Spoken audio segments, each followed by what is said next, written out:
자, 우리가 OPMP의 주파성답 특성은 AC 볼티지 소스 이용해서 주파수 1Hz부터 1MHz까지 변동되는 특성을 관찰했습니다.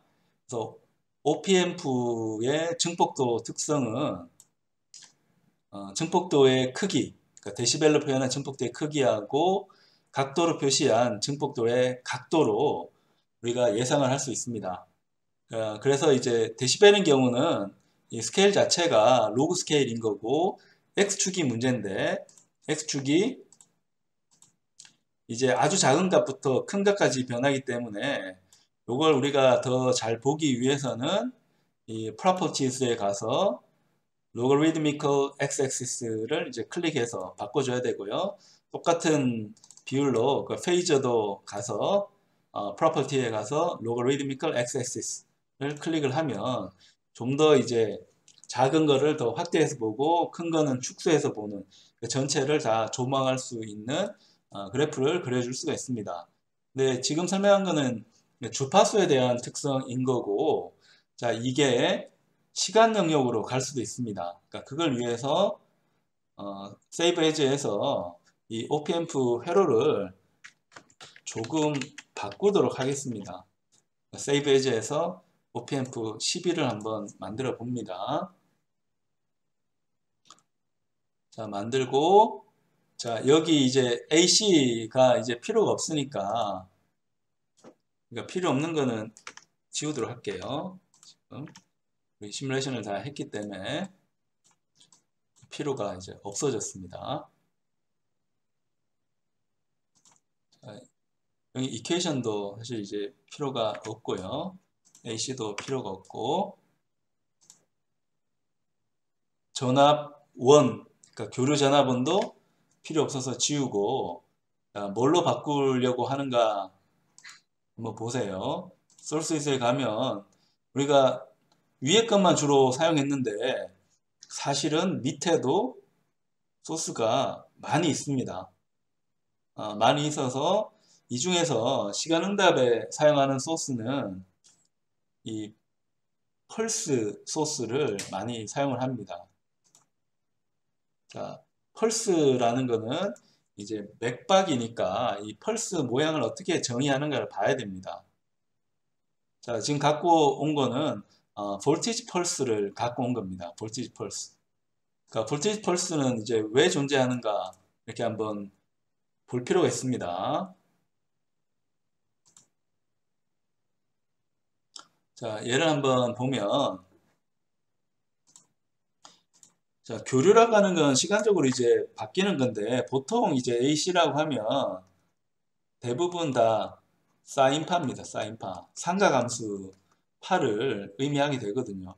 그래서 예쁘게 이렇게 가는 걸 우리가 사인파라고 하는데, 그러니까 시간응답을 볼 때는 이런 사인파를 보는 게 아니고 시간으로 이제 이런 스텝을 주기도 하고 아니면 펄스를 주기도 합니다. 근데 우리 소스에 보면 이 스텝 주는 거는 없는 것 같아요. 스텝 주는 거는 이제 없는 것 같아서 우리가 이제 펄스로만 하는데 시간 응답할 때 많이 하는 거는 0V였다가 예를 들어 뭐 1V로 탁 튀어 올라왔을 때 회로가 시간적으로 어떻게 변하는가를 보는 거고 아니면 0V였다가 1V로 이제 올라갔다가 다시 내려갑니다. 0V로 다시 내려갔을 경우에 회로가 어떻게 움직이는지 보기도 합니다. 근데 0V에서 1V로만 그냥 가서 유지가 되는 파형은 보통 스텝이라고 이제 부르고요. 계단처럼 생겼으니까 스텝 함수를 준다고 하고 얘는 사람의 맥박을 영어로 하면 펄스니까 펄스라고 우리 보통 이야기를 합니다. 그래서 펄스를 줬을 경우에 어떻게 변하는가를 이제 보는데 요 파라미터를 한번 봐야 되니까 파라미터가 어떤 의미인지 보기 위해서 자, 여기 보면 U1, U2, T1, T2라는 게 있습니다. 이걸 한번 설명을 해주면, 자, U1이라고 하는 거는, 자, 펄스가 시작될 때의 전압입니다. 여기가 U1, 여기도 U1이고요. 펄스가 시작됐다가 이제 올라갔다가 떨어지잖아요. 그러니까 올라가기 전하고 떨어진 후, 그때 전압이 얼마인지 나타내 주는 값이 U1이라는 값이고요. U2라고 하는 거는 펄스의 볼티지입니다. 그러니까 요 값이 U2가 됩니다. U2. 그리고 T1, T2라는 것도 있는데요. 자, 시간이 T 이퀄 T1에서 펄스가 시작할 수 있죠. 그 시간이 들어가 있는 거고, T2는, 자, 펄스가 이제 끝나는 시간입니다. T는 T2에서 이제 끝나는 게 됩니다. 그러니까 종료하는 시간이 T2가 되고, 시작하는 시간이 T1이 됩니다. 펄스가 존재하는 폭은 얼마가 되는 거예요? 여기 우리가 보통 펄스 폭이라 하는데, 펄스가 존재하는 시간은 얼마가 될까요? 자, 펄스 폭은 T2 빼기 T1이 펄스 폭이 되겠죠. 요걸 기본적으로 알고 우리가 요걸 기본적으로 알고 이 펄스가 들어갔을 때 OPM프가 잘 동작할지 안 할지를 판단해 보겠습니다. 그래서 0V였다가 10mV로 이제 톡 튀어서 다시 내려왔을 경우에 이 OPM프가 잘 동작하는지 한번 볼게요. 그러니까 시작은 1mm 초에서 한번 시작을 해서 10mm 초에서 끝난다 라고 한번 생각을 해 봅니다. 그럼 1에서 10mm 초 사이에 펄스가 존재하기 때문에 펄스의 폭은 얼마라고요? 펄스의 폭은 9mm 초가 펄스 폭이 되고요. 펄스의 높이는 10mV가 펄스의 높이가 됩니다. 그래서 그림을 이렇게 한번 그려보세요. 자, 머릿속으로. 자, 우리 펄스가 변하는데 이 펄스 폭은 얼마라고요? 좀 전에 설정으로는 9mm 초만큼이 펄스의 폭이 되는 거고, 펄스가 올라가는 높이는 10mV까지 올라가서 펄스가 시간적으로 관찰하면, 오시로스코프로 관찰하면 이런 모양으로 입력이 진행된다는 겁니다. 그래서 이런 특성을 내가 풀려고 하면 굉장히 어렵습니다. 자, DC 계산도 어렵고 AC 계산은 복소수 들어가서 더 어려운데, 자, 좀 전에 했던 이 펄스 모양을 풀려고 하면 어쩔 수 없이 그냥 미분방 형식을 풀어야 됩니다. 근데 이게 골치 아프거든요. 자, 골치 아프기 때문에 이걸 내가 어떻게 해결할 거냐, 어떻게 해결할 건가 하는 게 이제 고민스러운 부분이라서, 내가 풀려고 하면 좀 어렵기 때문에, 근데 다행인 거는 스파이스가 존재해서 스파이스에는 이 시간적인 변화까지도 다 계산해 주는 기능이 들어가 있습니다. 그러면 내가 굳이 고민할 필요가 없는 거죠. 그럴 필요 없이 입출력을 내가 쉽게 예측을 할 수가 있습니다. 뭘로? 스파이스로. 자, 그러면 이제 소스에 대한 설명은 끝이 났으니까 시뮬레이션을 한번 해봅니다. 시뮬레이션에 보면 좀 어려운 단어인데, 트랜지션 시뮬레이션이라는 게 있습니다. 그러니까 트랜지션은 그러니까 변화된다는 겁니다. 우리말로는 천이하는 이란 뜻입니다. 시간응답 특성은 트랜지션 시뮬레이션을 이용을 합니다. 그럼 우리 이 세 가지를 지금 써봤네요. DC 시뮬레이션은 보통 바이어스 계산할 때 시간적으로 변화하지 않는 전압이나 전류에 대한 계산은 DC 시뮬레이션을 하는 거고, AC 시뮬레이션은 이제 신호가 주파수에 따라서 바뀌는데 다 사인파 혹은 정연파 신호입니다. 이 신호가 들어갔을 때 회로우가 어떤 출력을 주는지 계산하는 것을 해봤고, 마지막으로 트랜지션 시뮬레이션을 한번 해보려고 합니다. 트랜지션 시뮬레이션. 트랜지션 시뮬레이션은 신호가 이제 어떻게 바뀌는가 하는 겁니다. 시간에 따라서 전압 전류가 어떻게 바뀌는가. 그 전압 전류는 프로브로 이제 관찰합니다. 프로브로. 그럼 여기 이제 전류도 한번 볼까요? 전류도 여기 살짝 키워서 여기 전류 프로브도 한번 갖고 와볼게요. 디바이스에 가서 커런 프로브도 갖고 옵니다. 얘는 Cout으로 해줍니다. 그럼 전류까지도 우리 한번 관찰을 해 볼 텐데, 자, 시뮬레이션에 가면 자, 스타트 시간하고 스탑 시간이 있습니다. 그러니까 언제부터 시뮬레이션 시작해서 언제 이제 끝을 낼 건가 하는 건데, 일단 보통 이제 시뮬레이션 0부터 시작하는 거고요. 0부터 시작하는데 시간이 어느 정도 지나면 1m초 됐을 때 펄스가 딱 튈 겁니다. 튀었다가 10m초 됐을 때 내려올 거예요. 그러면 넉넉하게 한 15m초 정도를 관찰하면 되겠네요. 그래서 데이터는 501개 하죠. 뭐 이건 컴퓨터 계산할 거니까. 이렇게 해서 여기 시뮬레이션을 눌러주면 됩니다. 자, 그럼 결과가 나오는데, 자, 커런트까지 같이 보면 좀 불편하니까 얘는 지우고 카티전으로 다시 한번 그냥 전류는 그릴게요. 근데 전류를 이제 계산할 때 보면 프로브에 멤버가 Cout은 프로브의 이름이고 멤버가 뒤에 IT가 이제 붙는다는 걸 여러분 볼 수 있습니다. IT가 붙고 전류 전압인 경우는 얘는 DVT가 이제 되는 거. DVT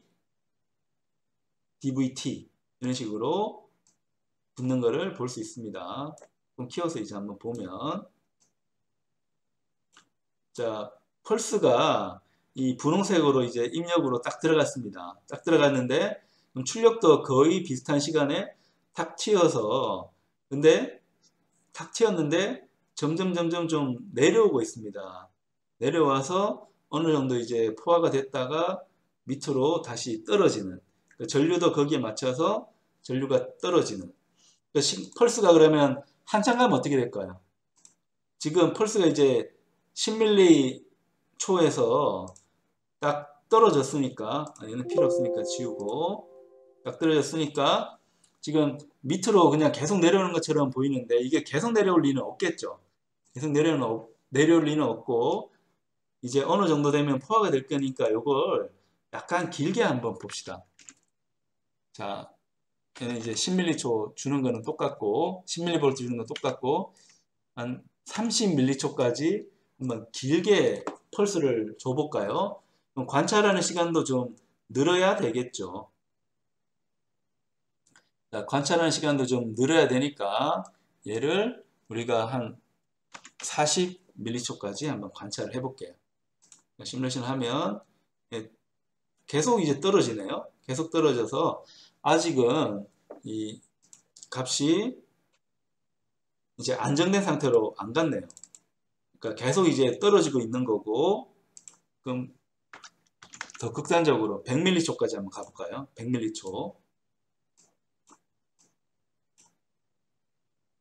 자, 100m초까지 갔을 때도 비슷할 거냐? 얘는 120 정도로 가서 한번 시뮬레이션을 다시 해봅니다. 자, 그러면 재밌는 게 위에 올라갔다가 쭉 떨어졌다가 다시 튕기네요. 그러니까 아마도 이 내부에 커패시터 같은 게 있기 때문에 이런 특성이 생기는 것 같습니다. 그러니까 굉장히 재밌는 현상들이 이제 생기고 있는데 이걸 더 관찰해서 한 200m초까지 관찰 한번 해봅니다. 관찰하면 쭉 올라갔다가 떨어지고 밑으로 갔다가 다시 올라가고 이런 굉장히 특이한 현상이 나타나는 것을 우리가 확인할 수 있었네요.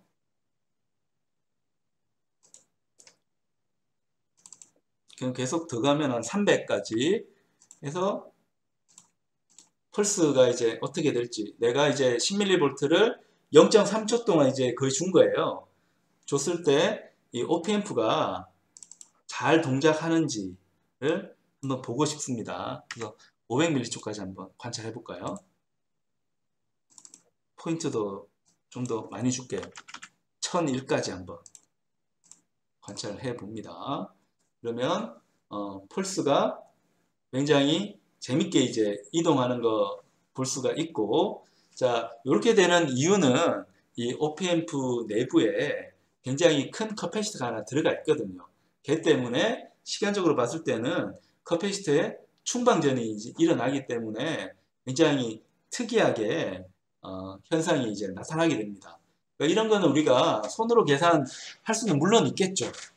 계산 잘하는 사람은 할 수 있겠지만 이걸 내가 다 예측해서 하기는 무척이나 어려워요. 이걸 내가 머리로 이제 계산하기는 좀 어렵기 때문에 이 스파이스의 도움을 받는 게 굉장히 좋습니다. 스파이스 도움을 받는 게. 근데 우리가 지금은 이제 펄스 하나만 봤는데 이 펄스 외에도 디바이스가 또 더 있었죠. 소스에서 가보면 펄스 외에 렉탱귤러 볼티지라는 게 있습니다. 이 펄스를 한 개만 넣는 게 아니고 여러 개를 넣는 경우도 있기 때문에, 자, 얘를 컨트롤 X에서 여기다가 좀 모셔 놓고요. 여기다 놓을까? 놓고 얘를 한번 달아봅니다. 얘는 펄스를 여러 개를 이제 집어 넣는 겁니다. 펄스 여러 개 들어가는데 UH, UL, TH, TL 이라는 게 있는데, 자, 얘가 뭘 의미하는가도 여러분이 볼 필요가 있습니다. 그럼 이번에는 요 그림이 조금 이제 바뀌어야 되죠. 자, 펄스가 한 개가 아니고 펄스가 여러 개 들어갑니다. 펄스가 여러 개 들어가는 경우는 우리말로 하면 이제 펄스 열이라고 하고, 영어로는 펄스 트레인이라고 합니다. 트레인은 기차인데 기차가 다른 말로 열차라고도 하잖아요. 그래서 열이라는 말이 여기 나온다고 생각하면 쉬워요. 펄스 트레인인데 펄스 트레인은 펄스가 이제 계속 나옵니다. 계속 나오는데 여기서 이제 펄스의 낮은 전압은 UL이고 높은 전압은 UH. 그 다음에 H가 지속되는 시간은 TH라고 했고, 낮은 쪽 전압이 지속되는 시간은 TL. 얘가 계속 반복됩니다. 그래서 이런 펄스 열이 들어갔을 때 OPM프가 정상 동작하는지 한번 보고 싶은 거예요. 그러니까 비슷하게 한 10mV를 줬고, 그 다음에 TH는 한 1m초 정도로 줄까요? 1m초로 해서 한번 다시 시뮬레이션을 해봅니다. 근데 너무 길게 보면 또 곤란하니까 한 10m초 정도만 한번 봅시다. 그래서 특성이 어떻게 변화하는지 한번 봅니다. 그러면 내가 넣어준 펄스하고 나간 펄스가 이제 거의 비슷해져 가고 있는 거 우리 볼 수 있고요. 마찬가지로 이 특성이 이제 어떻게 변하는가를 여러분이 보려면 여기 있는 값을 좀 바꿔주면 됩니다. 예를 들어 이제 10배씩 이제 키워서 한번 보는 거예요. 10배씩 키워서 보면 특성이 이제 충방전이 일어났기 때문에 모양이 바뀌는 것을 볼 수가 있습니다. OPM프 내부에 있는 큰 커패시턴스 값 때문에 충방전이 계속 일어나고 있는 겁니다. 충방전이 일어나고 있는 것을 우리가 볼 수 있습니다. 자, 우리가 OPM프에서 일어나는 시간적인 변화 특성을 이제 볼 수가 있고요. 근데 여기서 이제 주격이 하나 나옵니다. OPM프의 시간응답 특성이 이제 얼마만큼 이제 좋은지를 나타내 주는 슬루 레이시라는 개념이 나오는데요.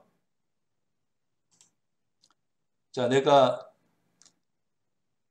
이 OPM프에 입력으로 펄스열을 줬을 때 이 펄스가 얼마만큼 이제 급하게 바뀔 수 있는가 하는 게 슬루 레이트이라는 개념이 있습니다. 슬루 레이트. 그러니까 슬루는 이제 확 올라간다는 뜻이니까 우리말로는 이게 적절한 번역을 잘 쓰는 게 쓰지 않고 뭐 슬루 레이트 이대로 그냥 쓰는 것 같아요. 그러니까 얘는 뭔가 하면 자 내가 입력을 팍 튀었는데 출력이 그러면 똑같이 이렇게 나올 거냐 하면 똑같이 안 나오잖아요. 안 나오고 서서히 이제 변화되는 시간이 필요합니다. 변화되는 시간. 이렇게 갔다가 예를 들어 이렇게 올라간다고 하면 자, 시간이 갔을 때 얼마만큼 올라갈 수 있느냐 하는 게 슬루 레이트이 됩니다. 그래서 슬루 레이트는 보통 마이크로 초 동안에 전압이 얼마나 올라가는지를 따지게 됩니다. 근데 우리가 하는 거는 지금 비반전 증폭기라서 따라서 올라가는 게 아니고 오히려 이제 전압이 떨어지게 됩니다. 그러니까 전압이 얼마만한 비율로 이제 떨어지는가 하는 게 슬루 레이스로 내가 관찰을 할 수 있는 사실입니다. 그래서 이게 이제 난인버팅 모드가 아니고 인버팅 모드였다고 하면 올라가는 걸 이제 볼 수가 있을 겁니다. 그러니까 그때 1마이크로 초 동안에 전압이 얼마만큼 올라가는지를 나타내 주는 비율이라고 생각을 하면 됩니다. 그래서 이 경우에는 떨어지고 있는 거죠. 얼마만큼 떨어지는가 하는 게 이 슬루레이스로 설명할 수 있다는 겁니다. 뭐 올라가는 거에 반대가 내려오는 거니까 그렇게 우리가 생각하면 될 것 같아요. 그래서 여기에 있는 그래프를 우리가 한번 봤고 그래서 좀 전에 한 말을 좀 살짝 바꾸면 여기에 커패시가 달려 있어서 저 현상이 또 생길 수도 있겠네요. 얘를 한번 세볼까요? 자, 커패시터가 달려 있는 거를 아까 보지를 못했네요. 그럼 이쪽에 이제 디액티베이트 있는데 디액티베이트도 종류가 두 가지가 있습니다. X는 완전히 없애는 거고 이 초록색으로 되는 거는 숏을 시키는 겁니다. 숏 시켜서 한번 계산해서 볼까요? 하면 충방전이 이제 일어나지 않으니까 특성이 잘 나왔네요. 자, 아까 우리가 회로에 그 충방전이 지금 볼 수 있었는데 그 충방전 되는 부분은 얘로 볼 수 있었네요. 예. 요 C1 커패시터 때문에 충방전이 일어나는 걸 볼 수 있었고 우리가 디액티베이트 하면서 이렇게 초록색으로 이제 했습니다. 초록색으로 하니까 이제 충방전을 요 100 마이크로페럿에는 할 필요 없고 OPM프 내부에도 커패시터가 있잖아요. 근데 얘는 크기가 아주 크진 않기 때문에 영향은 좀 미미하네요. 미미해서 내가 넣어준 값이 거의 그대로 이제 나오는 거 볼 수가 있었고 근데 커패시터를 내가 없앴다 해가지고 완전히 없어지는 게 아니고 OPM프 안에도 커패시터가 있어요. 그러니까 얘를 보려면 얘는 시간을 더 줄이면 됩니다. 그러니까 펄스를 더 빠르게 바뀌게 되면 OPM프 안에 충방전 특성으로 인해 가지고 또 특성이 나빠집니다. 그거 한번 볼까요? 그러면 이번에는 10m초가 아니고 10마이크로초. U를 하면 컴퓨터는 마이크로라고 인식을 합니다. 그러니까 10마이크로초를 굉장히 빠르게 한번 바꿔볼까요? 바꿔서 100마이크로초까지 한번 관찰을 해보면 어떻게 되는가 한번 봅시다. 그러면 굉장히 짧게 우리가 봤기 때문에 특성이 내가 예상했던 거하고는 좀 다르죠. 이 분홍색 펄스하고 빨간색 펄스가 다르잖아요. 근데 이렇게 올라가다가 포화되고 내려가다가 포화되고 하는 게 전형적인 커패시터의 특성입니다. 근데 내 눈에는 커패시터가 안 보이는데 이 커패시터가 어디 있는가 하면 OP앰프 내부에 있습니다. 이걸 조금 더 줄여서 한번 보면 한 2마이크로 정도로 한번 줄여서 볼까요? 이것도 50마이크로 초까지 한번 보면 이번에는 올라갔다 내려갔다 올라갔다 내려갔다 하는 게 마치 직선처럼 보이는 거 볼 수 있나요? 그러니까 좀 더 줄여도 되겠네요. 그래도 너무 많이 보지 말고 10 정도만 한번 봅시다. 자, 이렇게 해서 보면 처음에는 이제 충전되는 시간 필요하니까 모양이 좀 바뀌다가 어느 정도 펄스가 들어오면 안정되게 파형이 나오는 거 볼 수 있죠. 다만 내가 넣어준 거는 사각파를 넣어줬는데 펄스 트레인을 넣었는데 나오는 거는 삼각파처럼 나왔습니다. 그럼 여기서 이제 신호가 직선을 타고 올라가잖아요. 이 직선의 기울기가 슬루 레이시입니다. 이 슬루 레이시 높으면 높을수록 원래 입력했던 펄스를 잘 따라가게 됩니다. 그러니까 이 회로 같은 경우를 보면 이거를 캡처해서 한번 볼까요? 캡처해서 한번 보면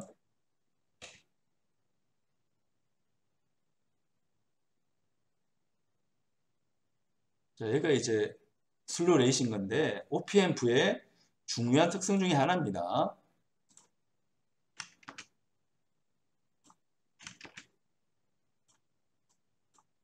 슬로 레이 보는 법을 여러분 좀 익혀야 되는데 얘는 기울기라고 생각하면 쉬워요. 얘는 기울기. 자, 기울기인데 어떤 기울기인가 하면 자, X값이 시간입니다. 요만큼 변할 때 얼마만큼 올라갔는가 하는 겁니다. 그러면 요 간격은 얼마예요? 4에서 5마이크로까지 갔으니까 1마이크로 초죠. 그러니까 1마이크로 초 동안 변할 때 전압은 약 0.02 그것보다 약간 떨어지는 데에서 시작해서 한 0.038 뭐 이 정도 같네요. 그러면 변화되는 게 한 여기가 0.018 정도라고 하면 변화되는 전압은 0.02V 정도 변했잖아요. 변화되는 게. 그럼 슬루 레이스로 보면 1마이크로 초 동안에 0.02V 변했으니까 이게 지금 우리가 설계한 나인버팅 모드 OP앰프의 슬루 레이시 됩니다. 0.02V 마이크로 초. 얘가 우리가 설계한 OP앰프의 슬루 레이시 됩니다. 그래서 1마이크로 동안에는 한 0.02V 다시 밀리볼트로 쓰면 약 20mV가 변한다는 겁니다. 1마이크로 동안에는 우리가 사용한 OP앰프는 20mV 밖에 못 변한다는 뜻입니다. 그럼 이것보다는 느린 펄스를 보내줘야지 OP앰프가 정상적으로 이 펄스를 증폭할 수가 있는 거죠. 그래서 우리가 이 OP앰프의 시간응답 특성을 통해서 내가 펄스를 얼마만큼 넣어줄 수 있는지를 확인을 할 수가 있습니다. 자, 이걸 내가 지금 좀 전에 했던 계산을 하려면 미분 방정식 풀어야 되는데 OP앰프는 그걸 다 풀어서 나한테 보여주고 있기 때문에 내가 아주 뭐 수학에 특별한 재능이 없더라도 OP앰프만 잘 쓰면 특성을 이 OP앰프에서 시간적으로 변하는 특성을 완전하게 내가 이해하고 또 예측을 해낼 수가 있습니다.